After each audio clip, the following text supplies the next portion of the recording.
I remember the day when we had Bearskin and Air Canada coming out of this airport only a long time ago. Yes. So now we have WestJet was here and then they left and then they came back. And then, of course, Porter's been doing really well. Are you noticing, I know that there was just something released not that long ago about how many more travelers are flying out of Sudbury. Yes. Are you finding it's more leisure or business?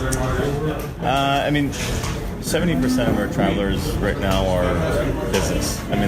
That's our bread and butter. It's the people that are going to Toronto or Ottawa or transborder or overseas that are traveling on business every week or several times a week sometimes.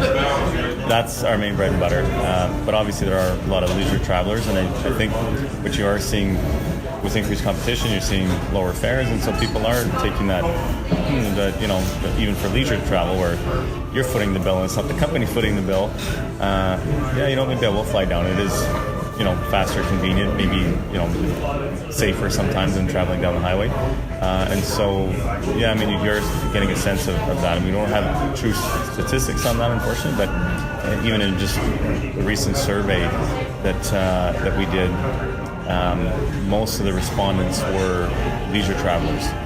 But again, there's also the interaction with social media that we see some of that, right? It was through Facebook and other social mediums that we're seeing interest, and it's more on the leisure side. The business traveler has a pretty set and defined schedule. They know that they're leaving at this time in the morning. It's get down to my meetings so I can get back on my flight and be back in my bed at night, or if they know they're there for a couple of days, then fine. But it's a very different pattern of travel, if you will. And I think it's part of it's a mindset. It's part of their job, yes, as opposed to a leisure traveler who is looking forward to something and planning it for a long period of time. So they're asking more questions and they're more concerned about when they're leaving and bringing the kids. And they're not as used to it, right? If you're a leisure traveler and you only get to go on your once a year vacation, then you're not used to the security screening and everything that's involved necessarily. You're not seasoned, like I said, that business travel. They don't have to be told to take off their belt and their shoes. They're taking off their belt and their shoes while they're standing in line, right? Or sometimes even before they hit security. Yeah, exactly. Sorry, I've seen that happen. There's people half undressed before they go through, which is a little scary, actually.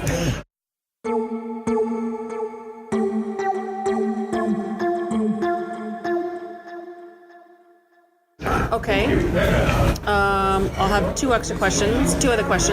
So one of them has to do with, I guess it's just services for people that are here. Are there any plans here in Sudbury for newer services or expansions or anything else here for maybe travelers who do have to experience delays or anything else here? I know we have the restaurant and it's very busy today, which is nice to see. And I've been hearing great reviews. I actually collect restaurant reviews anonymously from Sudbury, and believe it or not, Skyview Bistro pops up as one of my people actually come here and send me ratings on it, which is it's just wild. It's good. The food is good here. That's what I've heard. In my office right beside. It's easy to forget your lunch at home and want to buy it here because it is. I've heard really great things, and I was very happy to see that coffee is available earlier during the week now in the mornings, because those early morning flights, the fact that you don't have a coffee while you're waiting, because that's one of the things I think that I don't know if it's unique to Sudbury.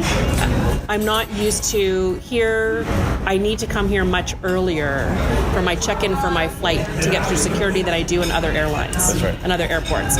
Can you explain to people that are maybe here in Sudbury or other smaller regional airlines or airports why they would have to not just automatically assume that they have that 30-minute window that it says on there? Yeah, so, of course, again, the challenge with that is that you're dealing with CATSA, right? The security screening have very specific rules. As do the airlines, but typically that's what dictates it. And if you look at our passenger volumes, for example, we're up 18% in 2017 over 2016. Well, that means more people in line, which means it takes a little bit longer, which means that, I talk about the business traveler a lot. They have it down to a science. They know exactly how much time it takes them to walk to get to the airport, park their car, get inside, get in line, and they don't waste any time.